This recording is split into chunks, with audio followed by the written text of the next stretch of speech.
The Lord be with you. And with your A spirit. reading from the Holy Gospel according to Saint Luke. Glory to you, O Lord.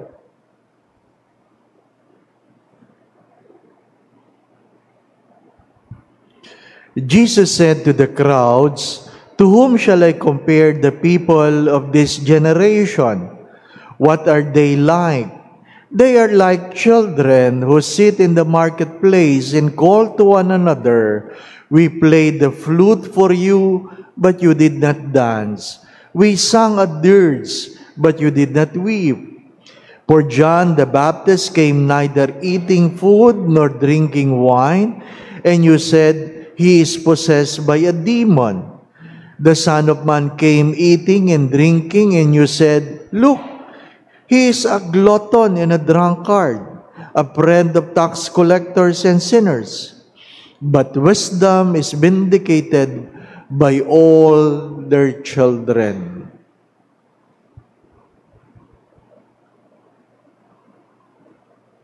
The Gospel of the Lord. Praise to you, Lord Jesus Christ. Please be seated.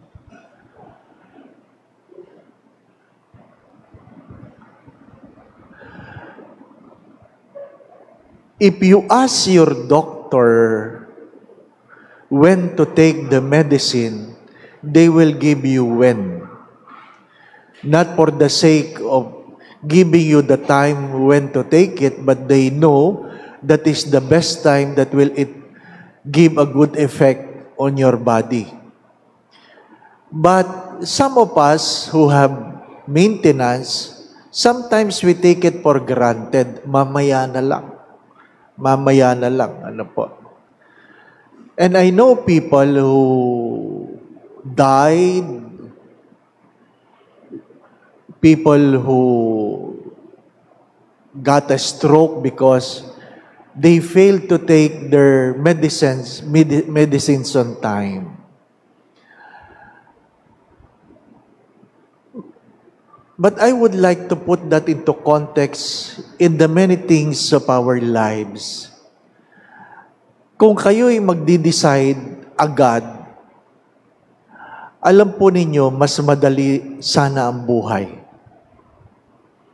If you can decide, the sooner you can, it will be easier for you. And your life will be much easier. The opposite of deciding early is what? Procrastination. Mamaya na yan. Di po ba? Ano yung mga pag-aaway natin? Ano yung kinaiinisan natin? Halimbawa, pakakainin mo. Hindi mo alam kung kakain o hindi. Nadinig nyo na ba yung, ano ba, kakain ka ba o hindi? Nadinig nyo na yon, ha? Nadinig nyo na ba yung, ano ba, sasama ka ba o hindi? Mga ganong salita. Ano ba? Magbibihis ka ba o hindi? Ano ba, sisimba ka ba o hindi? Marami tayong ganyan eh. Di po ba? Bakit? Ayaw kumilos. Ayaw kumilos. Di po ba, ano? Oh. Ano ba, inumin mo yan o hindi? Bakit ang lamig na ng kape? Kasalanan ba ng kape yan? Kung ininom mo yan kanina, mainit pa yan. Di po ba? Maraming bagay na ganyan. Kahit sa buhay pananampalataya, mahalaga yan. Mahalaga yan. Dahil kahit gaano kalaki ang pagnanasa ng Diyos na ikaw ay maging masaya, pero hindi mo alam na ikaw ay sasaya, hindi ka talaga sasaya. Inuulit ko, kahit gaano kalaki ang pagnanasa ng Diyos, the desire of God for you to be happy, if you do not know how to be happy, you will never be happy. You do not know how to be happy because you cannot decide. You cannot decide. Why you cannot decide? Because you are so afraid of making mistakes, or maybe I don't want to be responsible. I don't want to be responsible. Mga minamahal na mga kapatid, maraming nagsasabi, ay, kaya nabanggayan, ang bilis-bilis eh. Di po ba? Yung mga nagmamaneho. Kaya nabangga yan, ang bilis-bilis. Pero, marami ring nabangga kasi ang bagal. Di po ba? No? Ba't bagal eh? Hindi mo alam kung liliko o hindi. Di po ba? No? Maraming problema. Ha? Nakakainis yung halimbawa. Mayroon kayong lakad. Nasa pilgrimage kayo. Diba, no? Nasa pilgrimage kayo. Alam nyong, kailangan nyo ng mag-board ng aeroplano, yung kasama mo. Diba? Ano ba? Sandali lang. Maraming naiwanan. Ay dahil naiwanan ng aeroplano, napamahal. Napamahal, di po ba, na? Ano yung mga bagay-bagay na yon? Ano ba? Ano sabi sa Ebanghelyo? Tinutugtugan ka ng masaya? Ayaw mo sumayaw. Tinutugtugan ka ng malungkot? Ayaw mo lumuha. Ano ba gusto mo? Hindi po ba? Ano po bang gusto mo? Mga minamahal na mga kapatid, ano sabi sa unang pagbasa? Even though my coming is delayed, it should not change your attitude. It should not change your attitude. Sabi nga nila, pag ikaw daw ay na-stroke, you have a 3 golden hour window. 3 golden hour. Kailangan mong kumilos. Kailangan mong magpunta na sa doktor. Kailangan mong mabigyan na ng gamot. Kasi in that 3 hours, kung hindi ka kumilos within the 3 hours, something worse might happen to you. Pwede kang magigulay, pwede kang magkoma, pwedeng habang buhay ka ng nakatikas. Di po ba? Kasi ayaw natin kumilos. Ayaw natin kumilos.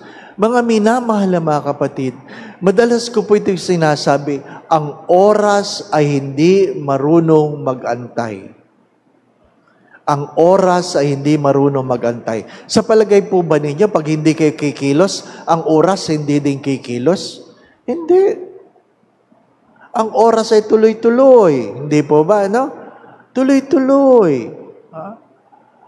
Mas maganda yung ang oras ay mabagal, feeling mo, kaysa sa ang oras ay bilis. Nagbabago po ba ang takbo ng relo? Hindi. Pero minsan sinasabi mo, ang tagal ng oras, no? Pero, minsan naman sinasabi mo, ay, ang bilis ng oras. Hindi nagbabago ang takbo ng relo. Ano ang nagbabago? Ang iyong kalooban. Ang iyong pagkilos. May mga bagay din na hindi mo pwedeng madaliin, pero may mga bagay na hindi mo pwedeng antayin. Mga magulang, sana hindi natin minamadali ang mga bata sa kanilang paglaki, sapagkat sandali lang ang kabataan, di po ba? No? Bakit ba mga magulang minamadali ang mga batang lumaki? Hayaan nyo silang maging bata para mag-enjoy sila sa kanilang pagiging bata upang pag sila'y matanda na, hindi sila isip bata. Ang hirap nun. Kaliliit, pinipilit yung bihisa ng matatanda. Ang hirap nun. Kaliliit ng bata, mini-make-upan nyo na, nilalagyan nyo na ng eyebrow, may lip. Ay, nako. Hayaan ninyo. Hayaan nyo ang damit pambata. Mag-enjoy sa damit pambata, di ba? Nung tayo bata, okay lang yung short na malalaki, hindi po ba? Ano? Okay lang yan. Ang hirap nung magmimisa ka, makakakita ka ng bata dyan, bihis matanda, di po ba? Ano? Gabi na, naka-shade pa, di ba? Hindi mo alam tuloy kung nagmimisa ka, mga nagsisimba sa'yo, unano, di po ba? Ano? Bakit? Pinilit na bihisa ng magulang na sila ay magmukhang matanda. May mga bagay na hindi minamadali. Pero naman, ang malungkot na kwento, ang tatanda na, sorry for the word, bihis bata naman. Di ba? Ano ba? Pag titingnan ka ng Diyos, ano ba? Kulang ka sa hulog. Di po ba? Mananabi ako. Altatanda na. Nakaladlad pa ang dibdib. Ano pa naman yan? Di ba? The body of Christ. Diyos ko, pag nahulog si Jesus dito, talaga masosuffocate. Di ba? Altatanda na. Nakakrap pa kayo. Di ba? Nagpuputo ka niya mga tiyan ninyo. Di ba? Kita yung mga tahinang yung cesarean. Di ba? Ba't kayo natatawa? Totoo, hindi pa ba? No? Tapos pag kayo mangungumo nyo, pilit yung binababangga niya para hindi makita ni Father. Di ba? Mga minamahal na mga kapatid. Ano yung mga bagay-bagay na hindi ka maintindihan? Hindi ka mag-decide. Ayaw mong mabilis. Sadyang mahirap ang buhay. Kaya kung ikaw ay nagkamali at mabilis ka mag-decide, mabilis mong may tatama. Di po ba, Kaysa pag ikaw ay mabagal, pag ikaw ay nagkamali, ay matagal ka dyan. Bakit? Ang bagal di po ba? Nahulog halimbawa yung yung matatanda, alam ito Ang alin, pag nahulog yung tinapay, pwede mong kunin kagad, pagpagan mo lang, pwede mo nang kainan, di ba ba? Bakit? Kasi pag nahulog na ganyan, hindi daw kagad nakakalapit yung germs, di ba? Nahulog takbuhan mo na yung mga germs, lalayo mo na. Di ba? Di ba, Ikaw kayang mahulugan, di ba? Tapos bilangan mo lang daw, 1, 2, 3, di ba? Yung 1, takbuhan. Yung number 2, didikit pa lang yung germs sa amoy-amoy pa lang. Yung 3, saka palang kakagat. Di po ba? Kaya pag nahulog, dapatin mo kagad, wala pang germs. Wala pang germs. Pero pag mabagal mo dinampot, ayan, meron na. Di ba? Alam natin yan. Alam natin yan. Pag nahulog, hindi lang tinapay, kahit ulam. The need to decide. The need to decide, my brothers and sisters, speaks of our own dispositions. On what? On how we can make ourselves happy or not. But what is more important, that decision will even affect our own salvation. Our own salvation. When will you go to confession? Saka na. Kung ikaw ay may nagkasakit, kailan ka magpapa-anoint? Saka na. Di ba, Pag may sakit ka, magpa-anoint ka na kagad. Hindi yung kung kailan hindi ka na makapagsalita. Father, bakit puntahan mo naman sa hospital? Bakit? Hindi na po makapagsalita. Ano pang gagawin ko? Di ba? Pag namatay, kaya namatayan, pinuntahan ni Father. Kawawa naman si Father. Di po ba Hindi kasi mag-decide. My dear friends, my brothers and sisters, there are many things in life that we have failed to receive because we are unable to decide quickly. We are unable to decide quickly because we do not know what can make us happy. We do not know what can make us unhappy because we are so afraid to make mistakes.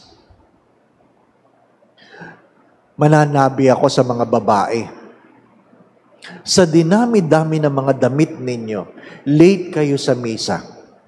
Di po ba? Late kayo sa misa. Bakit kayo late sa misa? Pag tinanong kayo ng asawa nyo, ano ba?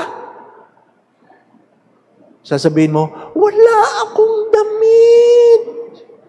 Puno yung tukador, walang damit. Di ba ba? Ano ibig sabihin ng walang damit? Gulong-gulo ka kung ano ang pang-itaas, pang-ibaba at bag. Kailangan match Di ba ba? May damit ka, ginulo mo lang ang buhay mo. Tama po ba? Kaya yung ibang walang damit, isa lang ang pantalon, isa lang. Ang bilis. Wala pagpipilian Di ba ba? Di ba? Wala pagpipilian. Simple lang. I hope you're getting my point. Make your life simple. Make your life simple. Simple lang. Di ba? Kung tanggap mo na pumuputi ang buhok mo, hindi mo ikalulungkot na pumuputi yan. Hindi yung, ay, ang puti na, walang pantina. Di ba? Di po ba? Hindi kami mga lalaki, buti na lang.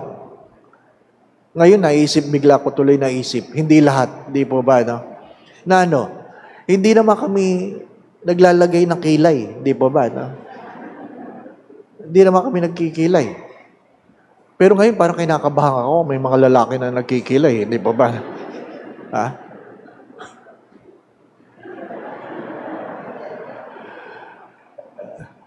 Ano yung sabihin? Nag-bless ako ng bahay. Nag-bless ako ng bahay. Pagkatok ko ng ganyan, pagbukas ng pinto, sumigaw yung babae, Ha? Anong kasalanan ko? Sabi nung katabi kong mother butler, kasi siya yung kasama doon sa nag-bless ng bahay. Sabi niya, ay, Father, walang kilay. Hindi ko naman naalaman na walang kilay. Malay ko ba kung walang kilay, di ba ba? Hindi naman kapansin-pansin yun. Yung walang mata, mahirap yun, di ba, no? Di ba? We are so preoccupied with so many things that failed us and make us fail to decide. My dear friends, my brothers and sisters, kaya nga, sa araw na ito ng nobina ni Padre Pio ng Petrocina, hingin natin sa Kanya na tulungan tayo na makapag-decide. What are the things in your life that hanggang ngayon, nandyan pa rin? And that very thing prevents you from becoming a better person today than yesterday. Mga bagay na hindi nyo maitapon dahil sasabihin nyo, baka naman magamit pa sa susunod. Mga damit na hindi nyo maipamigay dahil sasabihin nyo, baka naman magamit ko pa sa susunod. Na sana mayroong makikinabang. Ito lang ang paalala ko, mga minamahal na mga kapatid. Ano po? Yung damit ninyo noong kayo ay high school, hindi na yan talaga kasya ngayon. Kung saan kayo ay 50 na. Di po ba, Palagi ko yan sinasabi. Kahit gaano kaganda ang damit na yan, hindi na yan kakasya. Di ba? Kung nakakapagsalita lang ang mga sinulid, maririnig ninyo na pag sinuot nyo yan, nakaganyan ang mga sinulid, kapit! Hindi na yan magkakasya. I want you to go home and look at your house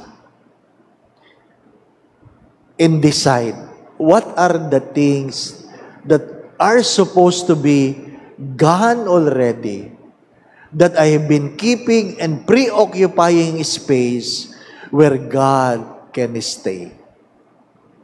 Seriously, mga minamahal na mga kapatid, seriously, what are the things in your life that you have been keeping is that getting a space in your life that's there that prevents God from occupying this space. Decide on it. Why? We are not growing young. Hindi na tayo bumabata. Hindi na tayo pabata. Yung iba sa atin, ang isip pabata na. Di po ba, Pero ang ating mga pagkatao, lalong-lalo na sa ating pananampalataya, may mga bagay na hindi pwedeng maghintay. Honestly, when I had a stroke last year, it has changed a lot of things in my life, especially with regards to things I have neglected to decide earlier. Decide. Because if you decide, then it will speak of your capacity to be happy and hopefully makes other happy. Amen.